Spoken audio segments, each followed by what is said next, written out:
বছর আগের তখনকার গ্রামগুলো ছিল একেবারে শান্ত। না ছিল গাড়ির শব্দ, না ছিল শহরের কোলাহল। চারদিক জুড়ে শুধু সবুজের ছোঁয়া, কাঁচা রাস্তা আর গাছপালায় ঘেরা এক অপার শান্তি। সেই সময়কার একটি গ্রাম ছিল, নাম ইসলামপুর। গ্রামের সব মানুষই মুসলিম ছিল। হিন্দু পরিবার সেখানে ছিল না বলে হয়তো গ্রামের বুড়ো ইমাম সাহেব গ্রামটির নাম দিয়েছিলেন ইসলামপুর, একটা ধর্মীয় পরিচয়ে নিঃশব্দ প্রতিচ্ছবি। এই ইসলামপুরে থাকতেন বাশার ও আয়েশা, এক নবদম্পতি। বিয়ের পর তাদের জীবন যেন ছিল ঠিক এক স্বপ্নময় জগৎ। ভালোবাসা, বিশ্বাস আর আস্থার মধুর এক সহাবস্থান। একটি বছর কিভাবে কেটে গেল তারা টেরও পায়নি।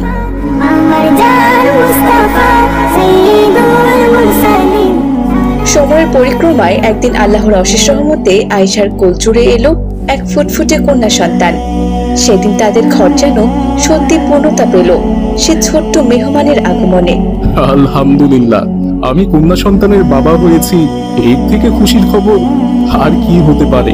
মাশাআল্লাহ, আমার মেয়েটা দেখতে বেশ মিষ্টি হয়েছে। হে আল্লাহ, আমি যে কন্যা সন্তানের বাবা হতে চেয়েছিলাম আর তুমি আমার ইচ্ছে পূর্ণ করেছো। তাই আমি আমার মেয়েকে ইসলামী শিক্ষায় শিক্ষিত করব ইনশাআল্লাহ। তুমি একদম ঠিক কথাই বলেছো। শোনো, আমি তোমার মেয়ের নাম কিন্তু আগেই ঠিক করে রেখেছি। আমার মেয়ের নাম হবে রাদিয়া। মাশাআল্লাহ, নামটা খুব সুন্দর। এভাবে মেয়েকে নিয়ে আয়েশা আর বাশারে দিন কাটছিল। বাশার যখন কাজে যেত তখন আয়েশা তার মেয়েকে ঘুম পাড়িয়ে রেখে রান্না বান্না থেকে শুরু করে সংসারের সমস্ত কাজ করত। একদিন আয়েশা রান্নাঘরে রান্না করছিল, হঠাৎ রাদিয়ার হাসির শব্দ শুনতে পেল সে। আল্লাহ, বাচ্চাটা আজ এত তাড়াতাড়ি উঠে গেল। থাক, রান্নাটা একটু পরেই করব, আগে বাচ্চাটাকে একটু খাবার খাওয়াই। এই বলে আয়েশা ঘরে যায়। গিয়ে দেখে রাদিয়া এখনো ঘুমোচ্ছে, আর সে ঘুমের ঘোরে খিলখিল করে হাসছে। এ কি, রাদিয়া তো ঘুমাচ্ছে, কিন্তু ও হাসছে কেন? মনে হয় কোনো স্বপ্ন দেখছে, আর ফেরেশতারা ওকে স্বপ্নে খেলা দিচ্ছে, তাই হয়তো খুশি হয়ে হাসছে। যাক বাবা, ভালোই হয়েছে। আমি এখন রান্নাটা সেরে আসি, একটু পরে আবার রাদিয়ার বাবা খেতে আসবে। এই বলে আয়েশা রান্নাঘরে চলে যায়। এভাবেই দিন কাটতে থাকে। দেখতে দেখতে রাদিয়া বড় হয়ে যায়। এখন তার বয়স 7 বছর। তার নাম যেমন রাদিয়া, তার কাজও ঠিক রাদিয়া আলাইহিস সালামের মতো। সে তার মায়ের আগে ঘুম থেকে উঠে ফজরের সালাত আদায় করে, আবার ওয়াক্ত মতো 5 ওয়াক্ত সালাত আদায় করে। কিন্তু রাদিয়ার একটা অভ্যাস ঠিক আগের মতো রয়ে গেছে, আর সেটা হচ্ছে ঘুমের ঘোরে হাসা। সে এখনো ঘুমের ঘোরে হাসে। এই বিষয় নিয়ে তার বাবা মা চিন্তিত থাকলেও খুব একটা পাত্তা দেয় না। একদিন রাদিয়া মায়ের সাথে খেতে বসেছিল। মা, রাদিয়া, মাছের তরকারি নাও।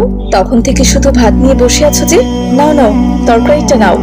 কতদিন থেকে যে গরুর গোশত খাই না, আমাকে গরুর গোশত এনে দাও, আমি গরুর গোশত খাবো। আব্বু কোথায়?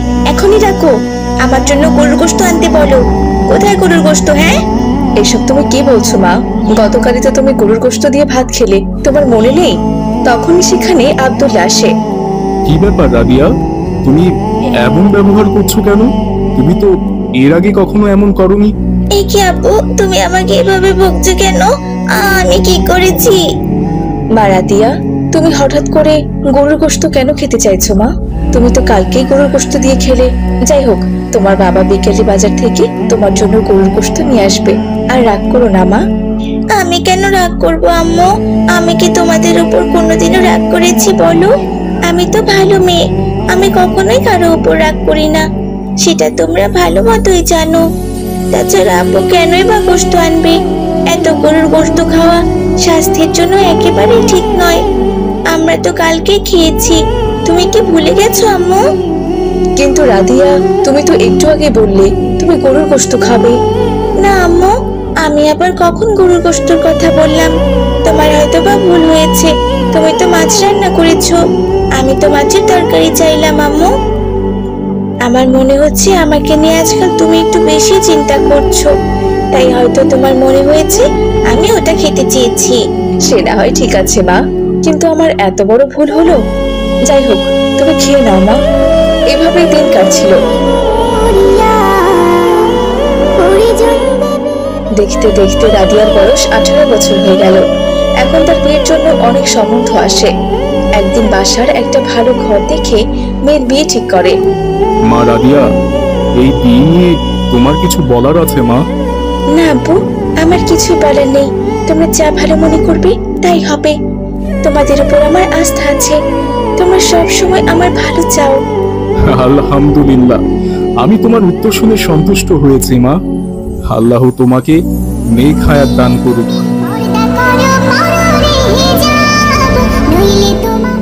দেখতে দেখতে বিয়ের দিন চলে আসে। তারা খুব ঘটা করে বিয়ের আয়োজন করেনি, শুধুমাত্র মুরব্বী লোকজনরা বিয়েতে উপস্থিত ছিলেন। কিছুক্ষণের মধ্যে ছেলেপক্ষের লোকেরাও চলে আসে। ঠিক তখনই রাদিয়াদের বাড়ির লাইটগুলো অন অফ করা শুরু করে। কি ব্যাপার, লাইটগুলো এরকম করছে কেন? এতক্ষণ তো সবকিছু ঠিকই ছিল। মিটারে আবার কোনো সমস্যা হলো না তো? লাইটগুলো বারবার এভাবে অফ হচ্ছে আবার অন হচ্ছে কেন? হুজুর, আপনি বিয়ে পড়ান, আমি দেখি লাইটের কোনো সমস্যা হলো কিনা। ঠিক আছে বাশার সাহেব। রাদিয়া, এবার তুমি 3 বার কবুল বলো মা। তুই কে রে? সর সর, আমার চোখের সামনে থেকে সরে যা। বেয়াদব লোক কোথাকার! তুই আমাকে কবুল বলতে বলিস? তোর বিয়ে করার শখ থাকলে তুই কবুল বল, আমি বলবো না। আমার সামনে থেকে সর, তোকে আমার সহ্য হচ্ছে না। সর বলছি। তার মানে আপনি কি এই বিয়েতে রাজি নন? সে যাই হোক, আপনি বিয়ে করতে চান না এটা খুব ভালো কথা। তবে এই কথাটা আপনি আমাদের আগে বললেই তো পারতেন, তাহলে আমরা কখনো এখানে আসতাম না। একদম চুপ, তোকে আমি ছাড়বো না। আজকেই হবে তোর শেষ দিন। তুই কেন আমাকে বিয়ে করতে এসেছিস? হ্যাঁ, তুই জানিস না আমার কখনো বিয়ে হতে পারে না? এ কি বাবা, আপনার মেয়ে এসব কি বলছে? আপনার মেয়ে তো দেখছি বিয়েতে রাজি নয়। তার মানে আপনারা কি তাকে জোর করে বিয়ে দিচ্ছেন? না না বাবা, কোথাও একটা ভুল হচ্ছে। আমি তো কদিন আগেই রাদিয়াকে জিজ্ঞাসা করেছি ও এই বিয়েতে রাজি আছে কিনা। তখন ও আমাকে বলেছিল এই বিয়েতে ওর কোনো আপত্তি নেই। তবে এখন এরকম করছে কেন রাদিয়া? আমি তো কিছুই বুঝতে পারছি না। রাদিয়া, তুমি এরকম ব্যবহার করছো কেন মা? তুমি তো কখনোই এমন করো না। আজ হঠাৎ কি হয়েছে তোমার? একটু শান্ত হও, শান্ত হও মা। তোমাকে দেখে তো সবাই ভয় পাচ্ছে। বাসার এসব কথা বলতেই রাদিয়া অজ্ঞান হয়ে পড়ে যায়। শোনো তোমরা, রাদিয়ার সাথে নিশ্চয়ই কোনো জিন আছে, আর সে হয়তো রাদিয়াকে পছন্দ করে, আর তার জন্য হয়তো আজ এই বিয়েতে বাধা দিচ্ছে।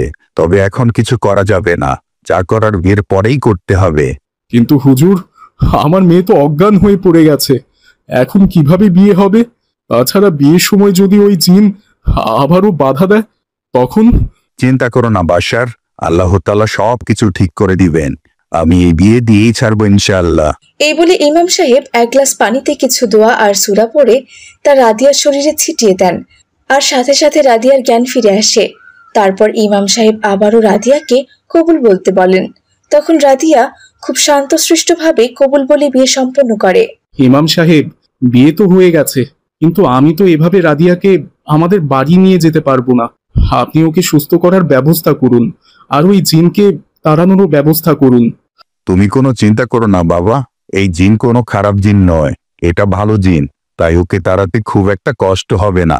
তবে বাশার, তোমাকে একটা কথা বলি, আমি এই জিন সম্পর্কে যতটুকু জানতে পেরেছি, তোমার মেয়ে যখন নবজাতক ছিল তখন থেকেই জিনটি তাকে হাসাতো, তার সাথে খেলা করত।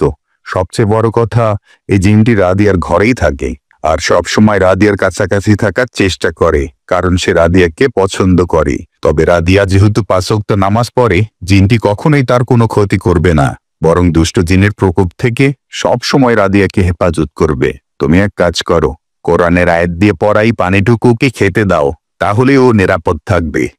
এত বড় ঘটনা আর আমি কিনা আজকে জানতে পারলাম। জাজাক আল্লাহু খাইরান ইমাম সাহেব, আল্লাহ আপনাকে নেক হায়াত দান করুক, আর এভাবেই মানুষের সেবা করার তৌফিক দিক। মানুষের সেবা করা যে আমার দায়িত্ব বাশার। তাছাড়া রাদিয়াকে তো আমি ছোটবেলা থেকেই দেখছি, খুব শান্তশিষ্ট আর ভদ্র মেয়ে, কখনোই কারো সাথে ঝগড়াঝাটি করে না, রাগ হয়েও কারো সাথে কথাও বলে না, বড়দেরকে অনেক শ্রদ্ধা করে। আর তার জন্য হঠাৎ করে ওর এরকম আচরণ দেখে আমি বুঝতে পেরেছি এটা কোনো জিনেরই কাজ হবে। তবে বাবা রিয়াদ, আমাদের রাদিয়া কিন্তু যথেষ্ট পরহেজগার মেয়ে, তুমি তাকে স্ত্রী হিসাবে পেয়ে সৌভাগ্যবান হয়েছ। আল্লাহ তাআলা তোমাকে একজন নেককার স্ত্রী দান করেছেন। আপনারা আমাকে ক্ষমা করবেন, আসলে আমি না জেনে আপনাদের অনেক কিছু বলে ফেলেছি। আপনারা তো আমার গুরুজন, আপনাদের সাথে এভাবে কথা বলাটা আমার উচিত হয়নি। না বাবা, এতে তোমার আর কোনো দোষ নেই। তুমি তো আর এসব কিছু জানতে না, তাই তোমার রাগ হওয়াটাই স্বাভাবিক। এরপর ইমাম সাহেব রাদিয়াকে ঝাড়ফুঁক করে দেয় আর পুরো বাড়িতে পানি পড়া ছিটিয়ে দেয়। তারপর বাড়ি বন্ধ করে দেয়। এদিকে রিয়াদ ও রাদিয়াকে নিয়ে তাদের বাড়িতে চলে যায়। তারপর থেকে রাদিয়াকে আর কখনোই কোনো জিদ আচর করেনি। সে সুখে শান্তিতে সংসার করতে থাকে। তো বন্ধুরা, আমাদের আজকের এই গল্পটি তোমাদের কাছে কেমন লেগেছে? ভালো লেগে থাকলে অবশ্যই একটি লাইক করে দেবে। আর তোমরা কে কোথা থেকে আমাদের এই গল্পটি দেখছো, তোমাদের সুন্দর নামগুলো কমেন্ট